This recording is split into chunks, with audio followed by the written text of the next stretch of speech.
রাষ্ট্রপতির পদত্যাগ বিএনপি কেন চাচ্ছে এই মুহূর্তে, বা কারণটা কি, বা কেন তাদের জন্য জরুরি?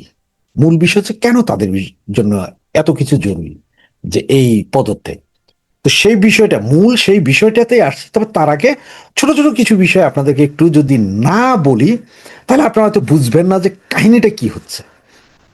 না, আজকে 4-5 দিন ধরে সবাই জানেন এই ভিডিওটা যেই মুহূর্তে আপনাদের সামনে যাবে, শুক্রবার, এবং বিভিন্ন পত্রিকায় লেখা হচ্ছে যে শুক্রবার জুমার নামাজের পরেই রাষ্ট্রপতি পদত্যাগপত্র জমা দিবেন। কোনো কোনো পত্রিকায় লিখেছেন যে আগেই জমা হয়ে গেছে, জুমার পরে এটা ঘোষণা হবে। আবার কেউ কেউ বলছেন যে রাষ্ট্রপতির কাছে জিজ্ঞাসা করার পরে রাষ্ট্রপতি বলছেন যে এটা মিথ্যা কথা, আমি পদত্যাগ করব না। আবার কিছু কিছু সাংবাদিক বা সাংঘাতিক, বুঝে হোক আর না বুঝে হোক, ওনারা বলছেন যে হ্যাঁ, রাষ্ট্রপতির পদত্যাগ শিওর ছিল। তার কারণটা কি? তার কারণ হচ্ছে যে উনি ওই যে লন্ডন গিয়েছিলেন, সেইখান থেকে এসে শেখ হাসিনার সাথে আলাপ আলোচনা করেছেন।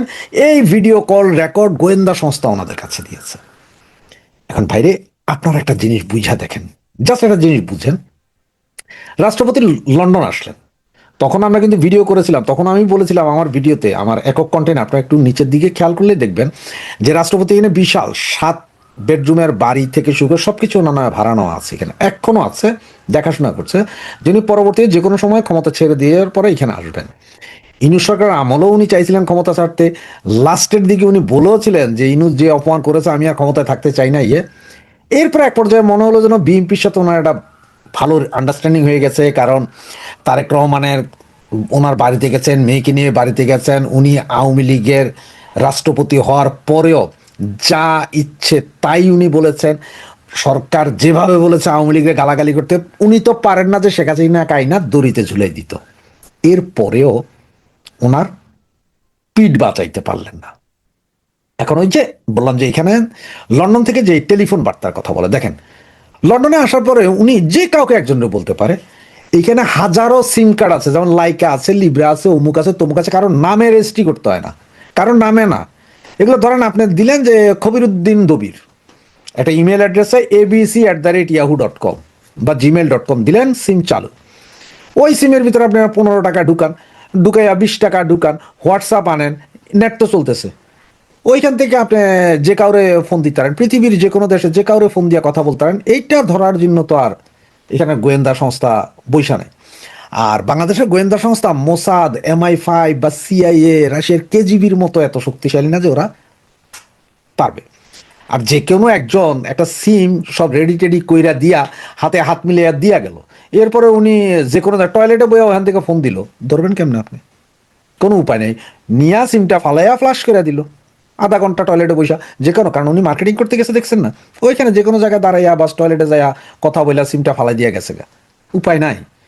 এগুলো হচ্ছে ফালতু কথা যে উনি এখান থেকে নেত্রীর সাথে কথা বলেছেন এই জন্য না।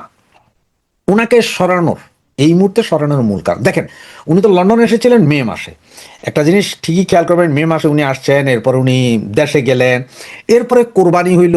কোরবানির সময় ওনাকে কিন্তু দেখা যায় না যে জাতীয় ঈদগাহ ময়দানে নামাজ পড়তেছেন। এসে ঈদের সময় পর্যন্ত দেখা গেছে, মানে যখন তার একমাত্র নতুন নতুন আসছে তখন দেখা গেল। ওনাকে দেখা যায় না। তারেক জিয়া চায়না সফর করলেন, অমুক সফর করলেন, মালয়েশিয়া সফর করে আসলেন, দেখা হয় নাই, ওনার সাথে দেখা করেন নাই। তার কারণ হচ্ছে তারেক জিয়া কেন এখন আসেন, যে কেন ওনাকে সরানো জরুরি। কারণ হচ্ছে হঠাৎ করে নেত্রী ঘোষণা দিলেন যে উনি দেশে আসবেন। আপনারা শুধু ডটগুলো মিলান, হইতে পারে দেশে আসবেন। হয়তো তারেক জিয়ার মধ্যে ভয় কাজ করা শুরু করছে যে শেখ হাসিনা যদি দেশে আসে, আবার রাষ্ট্রপতি যদি তার নিজের ক্ষমতা ওই সময় দেখান, তাহলে একটা বিপদ হবে। কারণ বেইমানের তো কেউ বিশ্বাস করে না, একজন বেইমানকে কেউ বিশ্বাস করে না। যেমন আপনার আওয়ামী লীগ সরকার ইয়াজউদ্দিনরে দিয়া কিন্তু জয় বাংলা বলাইতে পারেনি, মনে আছে সেটা? কিন্তু এই রাষ্ট্রপতি সবই বলছে। সুতরাং তারেক জিয়াতে চিন্তা করছে যে এরা সরানোটা ভালো। অথবা অথবা যেহেতু একটা কথা চলছে যে মধ্যবর্তী একটা নির্বাচন হইতে পারে, এবং আরো বহু কিছু চলছে, বিভিন্ন দেশের কূটনীতিকদের বিভিন্ন কথা, ইনক্লুসিভ একটা নির্বাচন হইতে হবে, এই না সেই না, এগুলো ব্যাপক একটা চলছে। ভিতরে ভিতরে প্রেশার তারেক জিয়ার যে কি আছে এটা তারেক জিয়া জানে, আমি আপনি জানি না। সবকিছু মিলে তারেক জিয়াতে চিন্তা করলো যে না, যদি মধ্যবর্তী ইলেকশন দিতে হয় আর রাষ্ট্রপতি যদি আওয়ামী লীগের থাইকা যায়, বা বাকিরাও যদি আওয়ামী লীগের থাইকা যায়, তাইলে একটা বিপদ আছে, এদের সবগুলোরে বাইর করতে হবে। এই বাইর করার মধ্যে গিয়েছে গত 3 সপ্তাহ ধরে দেখছেন প্রচুর 80-84 জন ওসি থেকে শুরু করে আরো অনেককে কিন্তু বাধ্যতামূলক অবসর দিয়ে দিচ্ছে সরকার। আপনারা একটু খেয়াল করেন, এগুলো দেখবেন আপনারা বিভিন্ন পত্রিকায় দিছে। এখন এই মধ্যবর্তী ইলেকশনে ব্যাগরা বাজাইতে পারে বা জিতে আনাতে পারে, কারণ রাষ্ট্রপতির হাতে ক্ষমতা চলে যায়, হ্যান না তেন না। সুতরাং এই রাষ্ট্রপতিরে আপনার তারাইতে হবে। আর যদি তত্ত্বাবধায়ক, যেহেতু বলা হয়েছে তত্ত্বাবধায়ক সরকারের অধীনে নির্বাচন হবে, তখন তত্ত্বাবধায়ক সরকারে থাকলেও তো মূল দায়িত্ব রাষ্ট্রপতির হাতে, সে তো জিতে আনতারে কোনো না কোনো মেকানিজমে। এইসব ভয় এবং এইসব কারণেই এই রাষ্ট্রপতি এখন তাদের দরকার নেই, তাকে বের করতে হবে। বের করতে হলে সংসদ তো নাই, তাহলে সংসদ যদি না থাকে এবং সংসদ অধিবেশন 2 মাসের জন্য স্থগিত আছে, 2 মাস পরে হবে, প্রতি একবার সংসদ অধিবেশন বসলে 2 মাস পরে 2 মাস ছুটি থাকে আবার। সুতরাং এখন রাষ্ট্রপতিকে তো ইমপিচমেন্ট করা যাবে না, সুতরাং ওনারা স্বাস্থ্যগত কারণে দেখা করবে এবং স্পিকার সেটার দায়িত্ব নেবে। দেখেন, স্পিকারকে আবার নির্দেশ দেওয়া হয়েছে যাতে উনি দ্রুত আসেন। উনি আমেরিকার সফর সংক্ষিপ্ত করে আগামীকালকের টিকিট খুঁজতেছেন, যদি মানে আগামীকাল তো আজকেরই শুক্রবার থেকে টিকিট খুঁজতেছেন, যদি পেয়ে যান উনি যত সম্ভব শুক্রবার, শনিবার বা রোববারের ভিতর উনি আইসা পৌঁছাবেনই। উনি যেদিন আসবে হয়তো সেদিনই পদত্যাগ হবে। তাহলে আপনি একটু তাহলে মিলাই দেখেন যে একটা হচ্ছে মধ্যবর্তী নির্বাচন, একটা হচ্ছে শেখ হাসিনা আসছেন, এই সবগুলো মিলে একটা কেওয়াস আছে, এই রাষ্ট্রপতি রাখা যাবে না। এরপর আরেকটা জিনিস যদি ছোট্ট করে একটু খেয়াল করেন আপনারা বুঝবেন, এই যে আজকে হঠাৎ করে আমেরিকান অ্যাম্বাসেডার দৌড়ে গেল কোথায়, এনসিপির কার্যালয়। এনসিপির নেতাদের সাথে বিশাল বৈঠক করলেন উনি। হঠাৎ ওনার এই বৈঠক কেন? গত 2 বছরের ভিতরে এনসিপির সাথে কেউ বৈঠক করে না আমেরিকা, কিন্তু এইবার হ্যাঁ। এর আগে আপনারা বলতে পারেন যে এর আগে একজন ভারপ্রাপ্ত রাষ্ট্রদূতের সাথে আমাদের যারা আপা ওনার লোকজন নিয়ে দেখা করেছে বাসায় বৈঠক, হ্যাঁ এটা ঠিক আছে, কিন্তু এনসিপির সাথে আবার এনসিপির নেতারা সার্জিস আলম তারা এসে কি বললো যে আমরা ওই যে চুক্তি যেটা আছে সেইটা নিয়ে আলোচনা করেছি, চুক্তি হইয়া অলরেডি ফিক্সড, সিলমোহর পড়ে গেছে, ওইটা নিয়ে আপনার কি আলোচনা? এইদিকে যখন এগুলো চলতেছে, তার একটু বুঝতেছে যে তার গদি নড়ে গেছে গা। এখন গদি নড়ে গেছে, সে হয়তো ভয় আছে যে আওয়ামী লীগেরা তো করতেই দিবে না রাজনীতি, তাদের একটা ভাবধারণা, তারা প্রয়োজনের শেষ মুহূর্তে যাইয়া হইল কোর্টের অর্ডার নিয়ে হইলো আওয়ামী লীগের ফুললি ব্যান করাবে। তাইলে আবার যদি জামাত চলে আসে, এই কারণে শুরু করলো কি, এই যে জামাত নেতাদের আকাম কুকামের যে ভিডিও দ্রুত তাহলে এখন মার্কেটে ছাড়া শুরু করলো, মানে জামাত শেষ। জামাত মনে করছিল যে তারা বাচ্চা যাবে, তারা ক্ষমতায় আসবে, কিন্তু তাদেরকে শেষ করার জন্য ওইটা বিএনপির সাথে হয়তো সিআইএও জড়িত আছে, আমেরিকা জড়িত আছে, যে এত বড় মৌলবাদী শক্তিরা আনা যাবে না, অন্য তৃতীয় কোনো শক্তিরা আসবে। এমন হইতে পারে যে সেনা নির্ভর মিশরের মতো সিসির মতো নাইসা বৈশা যেতে পারে, এরকম হইতে পারে। আমি আপনাদের গ্যারেন্টি দিচ্ছি না যে এরকম হবে, হইতে পারে। এগুলো সবগুলো যদি মিলান, যে হঠাৎ করে কেন আমেরিকান রাষ্ট্রদূত এনসিপির সাথে দেখা করে, কেন শেখ হাসিনা যখন বলে যে আমি দেশে ফিরবো এরপরেই এই রাষ্ট্রপতিরে বাইর করে দিতে হবে খুব তাড়াহুড়া, এবং এবং এবং হঠাৎ করে জামাত নেতাদের সেক্সুয়াল ভিডিওগুলো কেন মার্কেটে এসে যাচ্ছে, সব মিলান একটু একটু। আর রাষ্ট্রপতিকে বের করতে মে মাসেই বের করতে পারতো, কারণ উনি তো মে মাসে আসছিলেন, সাথে সাথে নাকি গোয়েন্দা সংস্থা ওনাদের খবর দিচ্ছেন, ওনারা জানছেন, তখনই বের করতে পারতো। তখন বের করে নাই কেন? তখনও বের করে নাই, সহ্য করছে, মে গেল, জুন গেল, জুলাই যাচ্ছে, এখন কেন? এটা হচ্ছে যে হয়তো মধ্যবর্তী একটা ইলেকশন, শেখ হাসিনা ফিরছেন, এগুলো সবগুলো নিয়ে বিএনপি এত বেশি কাপাকাপি শুরু হয়েছে যে ওদের জন্য এখন ফরজ হয়ে গেছে।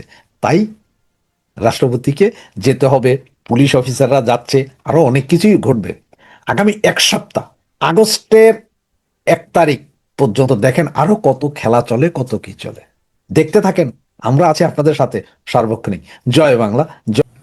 রাষ্ট্রপতি চুপ্পুকে নিয়ে এত আলাপের কি অর্থ, এর কিছুই বোঝা যাচ্ছে না।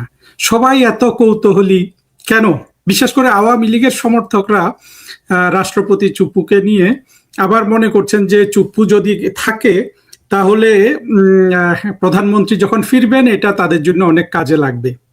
না ভাই, এটা একেবারেই একটা ইলুশন। চুপ্পু থাকবে কি থাকবে না ওই বঙ্গভবনে প্রধানমন্ত্রী শেখ হাসিনা যখন ফিরবেন তখন সেটা আসলে কিচ্ছু এসে যায় না। একটা জিনিস শুধু বুঝবেন যে প্রধানমন্ত্রী শেখ হাসিনার পক্ষে যে গণজোয়ার সৃষ্টি হবে উনি বাংলাদেশে আসলে, সেই গণজোয়ারে সবাই ভেসে যাবে।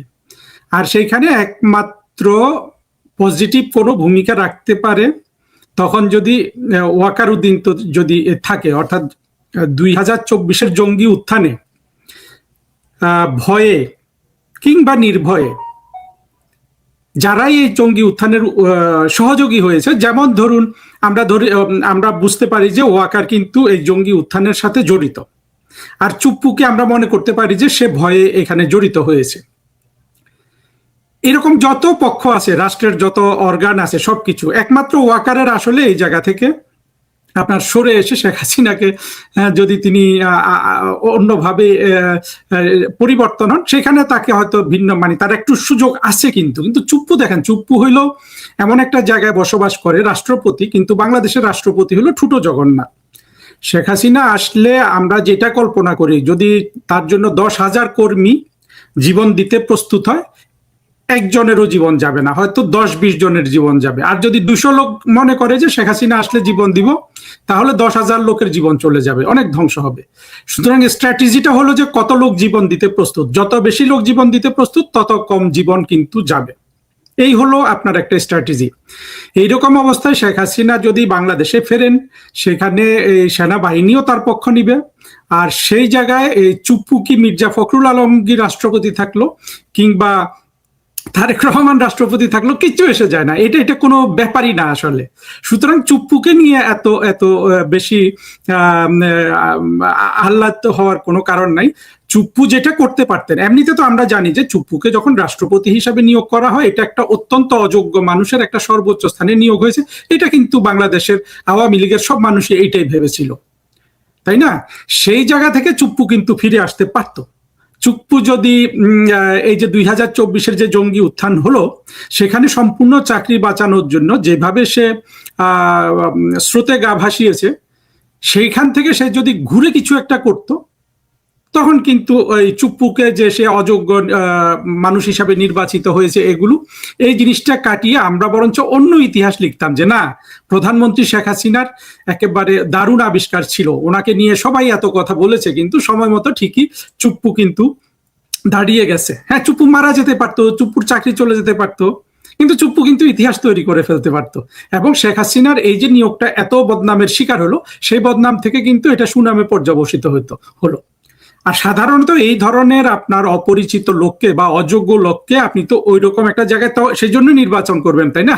বসিয়ে দিবেন যে সে আপনার প্রয়োজনে কাজে লাগবে। আমরা কিন্তু চুপ্পুকে এরকম কোনো কাজে লাগতে দেখিনি। হ্যাঁ, আমি জানি আমার এই কথা শুনে বলবেন যে চুপ্পুর কি করা আছে। আসলে চুপ্পুর তখনও কিছু করার ছিল না।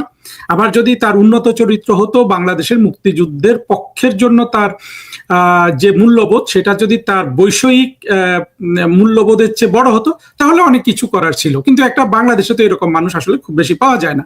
চুপ্পুর কিছুই করার ছিল না। ফলে শেখ হাসিনা যেদিন আসবেন, সেদিনও চুপ্পুর আসলে কিছু করা থাকবে না। সেখানে যদি মাহমুদুর রহমান, আমি তো মনে করি বিএনপির উচিত চুপ্পুকে সরিয়ে মাহমুদুর রহমান, অথবা তাদের জন্য যারা সবচেয়ে বেশি কষ্ট করেছে তারেক রহমানের জন্য, এই লুৎফুজ্জামান বাবর, মাহমুদুর রহমান, এই ধরনের লোকে বিএনপির উচিত রাষ্ট্রপতি করা। এবং এরাও যদি রাষ্ট্রপতি থাকে, সেই গণজোয়ারে কিন্তু ওরা আরো বেশি বিপদগ্রস্ত হবে, চুপ্পুও বিপদগ্রস্ত হবে। চুপ্পু হয়তো তখন ভাব দেখিয়ে শেখ হাসিনার পক্ষ নিবে এবং বলবে আমি সব করেছি। চুপ্পুর এরকম একটা সুযোগ থাকবে। আবার দেখবেন যে একই কাজ কিন্তু মাহমুদুর রহমান করে ফেলতে পারে। ওরা যদি রাষ্ট্রপতি থাকে, মাহমুদুর রহমান বা বাবর, তারাই কিন্তু আবার চুপ্পুর জায়গায় চলে আসতে পারে। চুপ্পু 2024-এর জঙ্গি উত্থানের পর যা করেছে, মাহমুদুর রহমান, বাবর যদি রাষ্ট্রপতি থাকে, তারাও তাই করবে শেখ হাসিনা যখন আসবেন। শেখ হাসিনা আসার সাথে আসলে মূল শক্তি হলো তার তৃণমূলের কর্মী, যারা আজকে তার জন্য জীবন দিতে প্রস্তুত। এরা যদি এই সংকল্প নিয়ে নামে যে নেত্রীর জন্য জীবন দিয়ে দিব, এরকম 5-10 লাখ লোক নামলে সবকিছু খড়কুটোর মতো ভেসে যাবে।